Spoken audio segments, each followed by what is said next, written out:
त्रिपुरासुर नाम का एक नगर है। त्रिपुर कहते हैं, त्रि कहते हैं तीन, और पुर कहते हैं नगर। जो नगर तीन वस्तुओं से मिलकर बने वही त्रिपुर, और उसके अंदर रहने वाले राक्षस का नाम है, दैत्य का नाम है त्रिपुरासुर। ये त्रिपुर नगर किसका बना है? सोने का, चांदी का और लोहे का। दैत्यों ने बड़े तप से इस नगर को बनाया। बार बार स्वर्ग पे, देवताओं पे आक्रमण करते सभी दैत्य, और बार बार जीत करके, हार करके नहीं, जीत करके त्रिपुर नगर में आ जाते, जहां त्रिपुरासुर रहता। इंद्र भी हार जाता, सब ब्रह्मा जी भी हार जाते, एक बाल भी बाका नहीं कर पाता कोई। क्यों? क्योंकि त्रिपुर नगर के अंदर बाहर तो दैत्य हैं, लेकिन अंदर क्या करते हैं? छुपके भगवान का गुणगान करते हैं।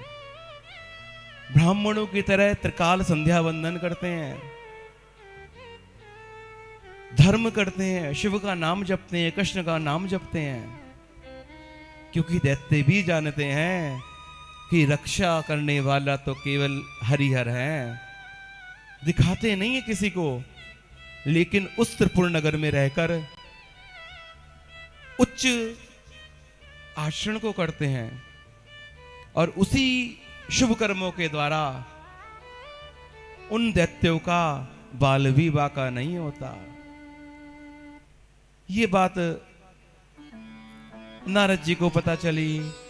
नारद जी ने नारायण से कही कि नारायण, तुम तो सर्वविद समर्थ हो, तुम जाओ और उस नगरवासियों का जीवन भंग कर दो, धर्म से विमुख कर दो। क्यों? ताकि ये मारे जाएं और समस्त देवताओं का कल्याण हो। नारायण ने कहा, मैं भक्त वत्सल हूं, अरे भक्त मेरी शरण में आए तो उसको भी स्वीकार कर लेता हूं, और दैत्य भी मेरा नाम लेकर मेरी शरण में आए तो उसकी भी रक्षा कर लेता हूं। और अगर मैं दैत्यों की रक्षा नहीं करता तो प्रहलाद कौन है? एक असुर पुत्र है, तो मैं भेद नहीं करता।